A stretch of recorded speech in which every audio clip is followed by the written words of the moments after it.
Representing myself at these 2 trials was a constitutional right that I exercised. I could not have done so without my team. Annalena Ramirez, my paralegal, Jeff White, my investigator, and Pamela Hicks and Robert Abernathy, my advisory counsel. I acknowledge their diligence and hard work in helping me exercise that right. They worked tirelessly, and I appreciate them. Representing myself, I have learned much about the law through this process, and I'm grateful for the knowledge that I have gained. Knowledge is eternal, and it is only love and the knowledge that we acquire in this life that we take with us into the next. I have studied the rules of law, case law, and the like.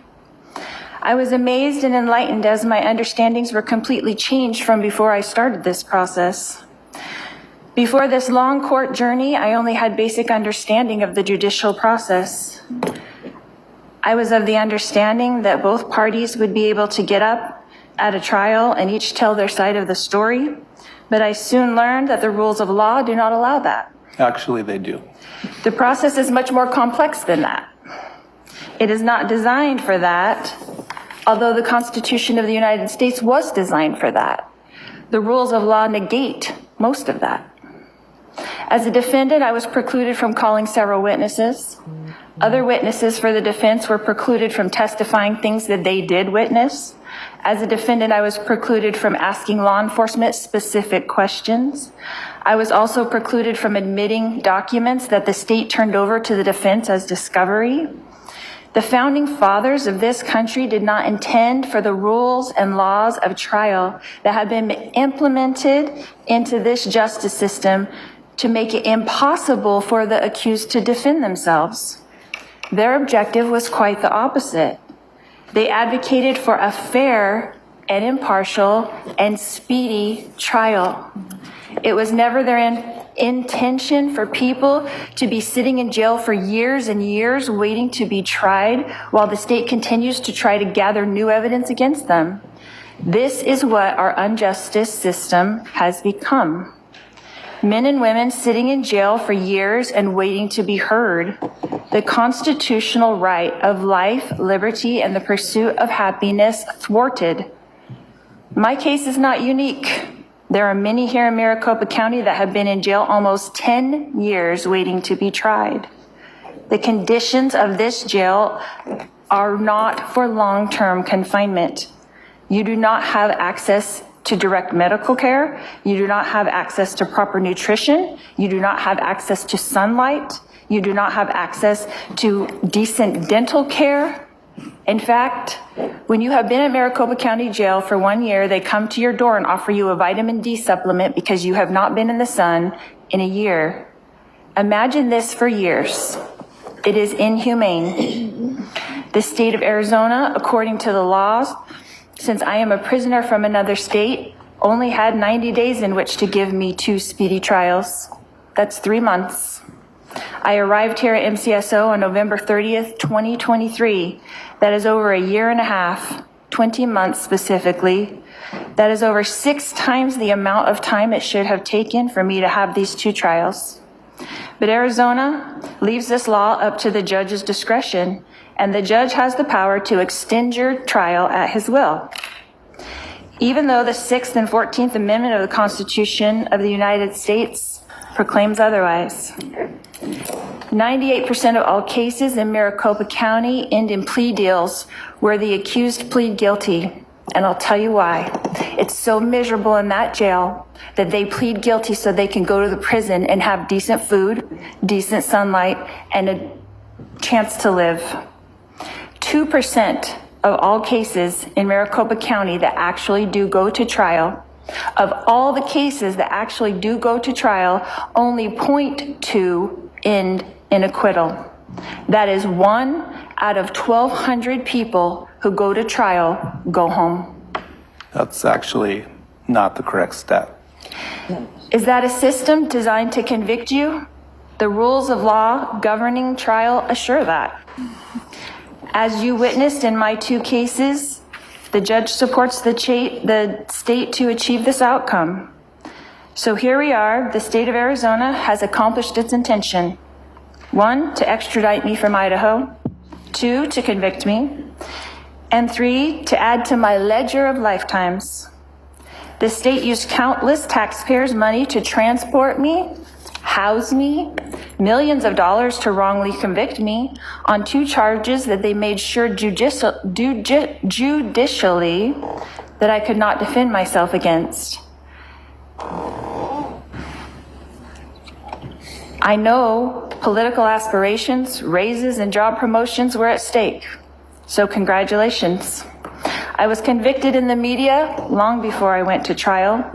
We all know that there was no way for me to come to Arizona and get a fair, impartial, or speedy trial. And now that fact has been proven. The state of Arizona brought me here when I was already serving 5 life sentences.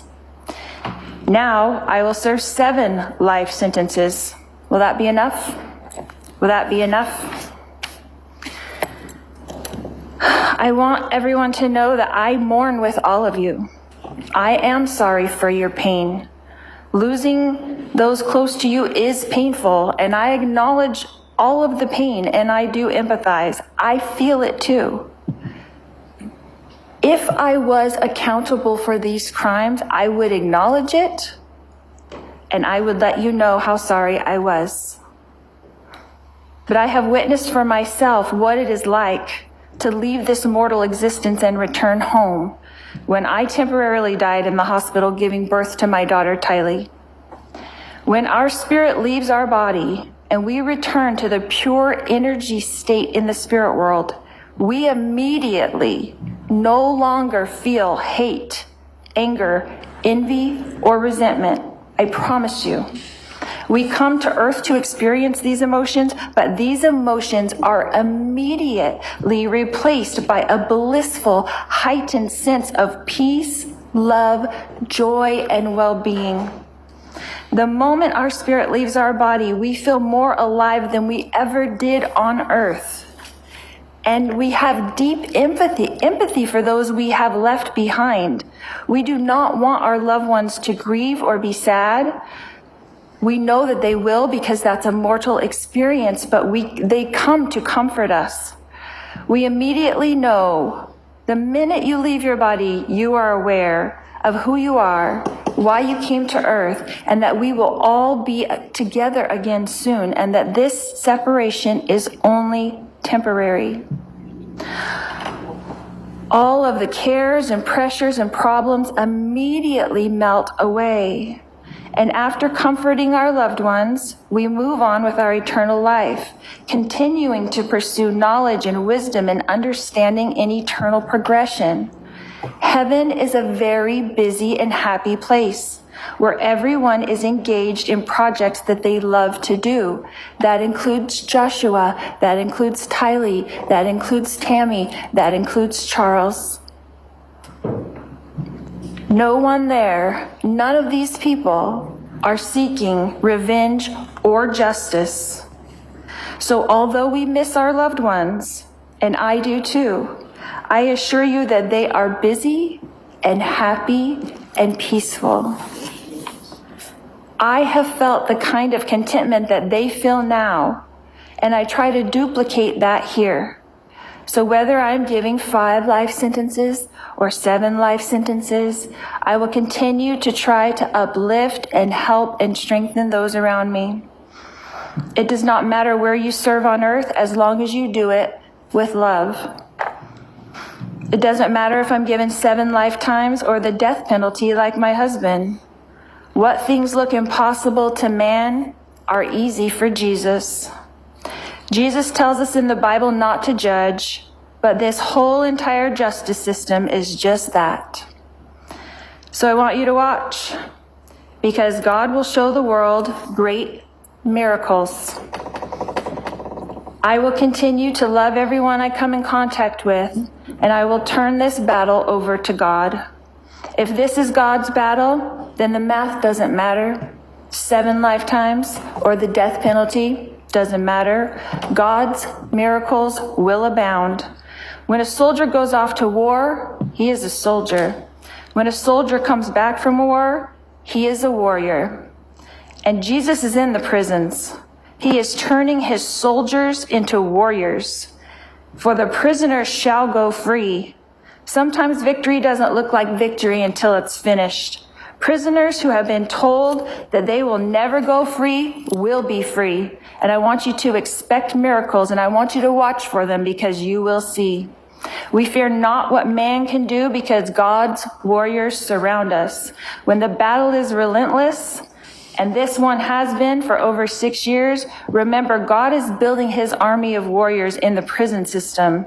He is turning Sauls into Pauls. When Jesus is sending his servants into the prisons to prepare his warrior team, we will be there only until this purpose is complete, and then the warriors will walk free. We are redeemed by Jesus Christ, so we are free right now, but his chains will